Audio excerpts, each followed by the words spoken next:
सर्दियों के मौसम में डेमोसेल क्रेन्स यहां पहुंचते ही जोर जोर से चिल्ला के अपने आने की खबर देते हैं। ये मंगोलिया और नॉर्थ ईस्ट चाइना जैसी दूर जगहों से माइग्रेट करके यहां आते हैं और कई बार 4000 किलोमीटर से भी लंबा सफर तय करते हैं। इन बर्ड्स को नेचुरल वर्ल्ड का ऐसा एथलीट कहा जा सकता है जिनमें सबसे ज्यादा सहन शक्ति होती है। ये इंडिया की तरफ आने का सीधा रूट पकड़ते हैं, चाहे इसके लिए हिमालय की कुछ सबसे ऊंची चोटियों को ही क्यों न पार करना हो।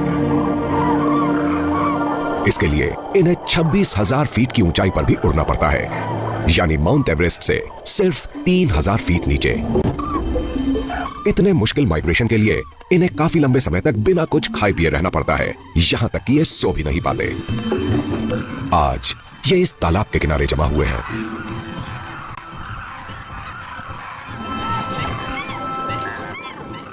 थार में माइग्रेट होकर आई ये डेमोसेल क्रेन्स हजारों का झुंड बनाकर रहती हैं। एक और विंटर माइग्रेंट स्टेप ईगल तालाब पर नजर रखे हुए है।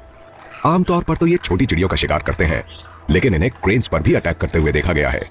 लेकिन इस स्टेप ईगल का ये इरादा नहीं है। क्रेन्स झुंड में खुद को सुरक्षित महसूस करते हैं, लेकिन फिर भी हमेशा सावधान रहते हैं, क्योंकि रेगिस्तान शिकारियों से भरा पड़ा है। ये प्यासे हैं, लेकिन पहला कदम कौन आगे बढ़ाएगा? एक बहादुर क्रेन सबसे पहले आगे बढ़ता है।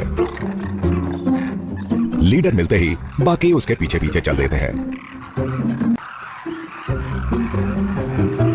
अगले कुछ महीनों के लिए यह पानी इनकी जिंदगी है। इंडिया तक आने में इन्हें काफी मुश्किल सफर तय करना पड़ा है। यह जख्मी क्रेन लंगड़ाकर किनारे तक पहुंचता है। हाई टेंशन केबल्स, शिकारियों के बुलेट्स और ट्रैप्स जैसे खतरों का सामना भी इन बर्ड्स को करना पड़ता है। ये क्रेन तो लकी था, लेकिन बहुत से नहीं होते। इन डेमोसेल क्रेन्स को यहां कूंज कहा जाता है। हिंदू लोक कथाओं में इन्हें सैकड़ों सालों तक ग्रेस और ब्यूटी का सिंबल माना गया है।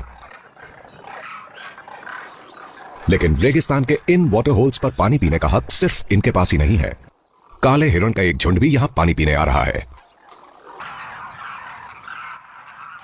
क्रेन की ही तरह इन खूबसूरत काले हिरण का भी हिंदू माइथोलॉजी में जिक्र है। इसे लॉर्ड कृष्णा के रथ को खींचने वाला भी बताया गया है, लेकिन इसके बावजूद ये शिकारियों की नजरों से बच नहीं पाते। लगातार शिकार की वजह से इनकी संख्या घटकर कुछ हजार तक ही रह गई है। कभी ये पूरे इंडिया में पाए जाते थे। आज थार उन बचे खुचे इलाकों में से है जहां ये पाए जाते हैं। झुंड में बहुत सी ब्राउन कोटेड फीमेल्स होती हैं, जिनका मुखिया एक ताकतवर मेल होता है। अपने ब्लैक विंटर कोट में इतराता वो सभी फीमेल्स को अपने काबू में रखता है। छोटे मेल्स थोड़ी दूरी बनाए रखते हैं। उन्हें झुंड की फीमेल के साथ मेट करने का हक पाने के लिए लड़ना होगा।